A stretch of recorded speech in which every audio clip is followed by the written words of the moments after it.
6 அடி எடுத்துக்கோங்க. 42 பூ கட் பண்ணிக்கோங்க. 2 கலரில் 20 20 கட் பண்ணிக்கோங்க.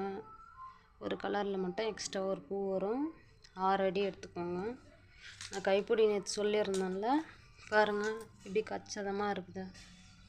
கீழே இருந்து பாருங்கள், கைப்பிடி நான் நேற்று சொல்லியிருந்தேன்ல உங்களுக்கு, இந்த இடத்துல எடுத்தால் கரெக்டாக வரும்ன்ற மாதிரி. பாருங்கள் கீழே இருந்து பாருங்கள், கரெக்டாக வருதுங்களா? கரெக்டாக போட்டுருக்கணும். இதுவும் பாருங்கள்.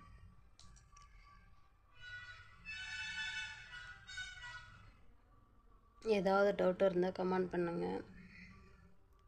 என்னென்னா டுட்டோரியல் கொடுக்க முடியல, கூடிய சீக்கிரம் கொடுக்குறேன் நான். நெல்லிக்காய் முடிச்சு கூட இன்றைக்கி ஒரு அம்மா கேட்டிருந்தாங்க, நேற்று கைப்பிடி போட்டு ரெடியாக இருக்குது. இன்றைக்கி காலையில் எடுத்துகிட்டு போய் கொடுத்துடலாம்.